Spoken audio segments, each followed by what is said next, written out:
Hi hello నమస్తే నేను మీ శ్రీలతని welcome back to Kalyan Shri. ఇవాళ ఒక సింపుల్ అండ్ టేస్టీ రెసిపీతో మేము ముందుకు వచ్చేసానండి. అదేంటంటే పెరుగు పచ్చడి అండి. అందరికీ తెలిసిందే కానీ ఒక్కొక్కరు ఒక్కొక్క రకంగా చేస్తూ ఉంటారు కదండి. మరి నేను ఎలా చేస్తాను అనేది ఈరోజు వీడియోలో చూపించబోతున్నానండి. ఇప్పటి వరకు మన ఛానల్ని ఎవరైనా సబ్స్క్రైబ్ చేసుకున్నట్లయితే తప్పకుండా సబ్స్క్రైబ్ చేసుకోండి. నచ్చినట్లయితే లైక్ చేయండి. అలాగే ఫ్రెండ్స్ అండ్ ఫ్యామిలీ మెంబర్స్కి షేర్ చేయడం అస్సలు మర్చిపోవద్దండి. మరి లేట్ చేయకుండా ఆ ప్రాసెస్ ఏంటో వీడియోలోకి వెళ్ళిపోయి చూసేద్దాం. ముందైతే నేను ఇక్కడ 1/2 లీటర్ వరకు గట్టి పెరుగుని తీసుకుంటున్నానండి. ఇదంతా కూడా వేరొక పెద్ద బౌల్లోకి ట్రాన్స్ఫర్ చేసేసుకుంటున్నాను అనమాట.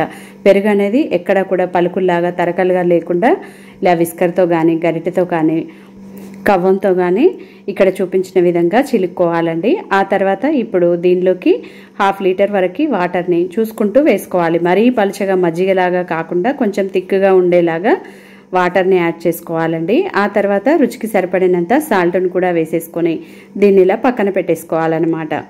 ఇప్పుడు మంచి ఫ్లేవర్నిచ్చే పోపుని పెట్టుకుందామండి. స్టవ్ ఆన్ చేసుకొని ప్యాన్ పెట్టేసి దానిలోకి 1.5 స్పూన్ల వరకు ఆయిల్ని వేసుకున్న తర్వాత ఒక 7-8 మెంతులు, 1 స్పూన్ వరకు పోపు గింజలు, 1 పచ్చిమిర్చిని సన్నగా తరుక్కున్నది వేసుకోవాలండి. 1/2 స్పూన్ వరకు తరుక్కున్న అల్లంను, 1/2 స్పూన్ వరకు ఇంగువను కూడా వేసేసుకొని ఈ పోపు గింజలు పచ్చిమిర్చి అనేది లైట్గా ఫ్రై అయిన తర్వాత ఒక చిన్న మీడియం సైజ్ ఉల్లిపాయని చిన్న ముక్కలుగా కట్ చేసుకొని వేసుకొని అలా ఫ్రై చేస్తే సరిపోతుందండి. ట్రాన్స్పరెంట్గానే ఉండాలి, కలర్ అనేది చేంజ్ అవ్వకూడదు. ఆ తర్వాత ఒక రెమ్మ కరివేపాకును కూడా వేసుకొని ఇలా కలుపుకుంటూ ఫ్రై చేసుకున్న తర్వాత ఒక మీడియం సైజ్ టమాటోని కూడా చిన్న ముక్కలుగా కట్ చేసుకొని వేసుకోవాలి. తర్వాత దీనిలోకి 1/2 స్పూన్ వరకు పసుపుని, చిటికెడంతా మిర్చి పొడిని కూడా వేసుకోవాలండి. ఆ తర్వాత ఇదంతా కూడా టమాటో కొంచెం సాఫ్ట్గా రెడీ అయిన తర్వాత స్టవ్ ఆఫ్ చేసేసుకొని రెడీగా ఉంచుకున్న ఈ మజ్జిగలోకి వేసేసుకోవడమే. ఇంతేనండి, పెరుగు పచ్చడి అనేది చాలా సింపుల్గా ఎంతో రుచిగా తయారైందనమాట. ఇలా పోపు అంతా కూడా ఈ పెరుగులోకి బాగా కలుసుకున్న తర్వాత గుప్పెడంతా సన్నగా తరుక్కున్న కొత్తిమీరను కూడా వేసేసుకొని మీరు చల్లగా కావాలంటే ఫ్రిడ్జ్లో పెట్టుకొని సర్వ్ చేసుకోవచ్చండి. ఇలాగే తినేసినా కానీ కమ్మటి పెరుగు పచ్చడి అనేది చక్కగా రెడీ అయిపోయిందనమాట.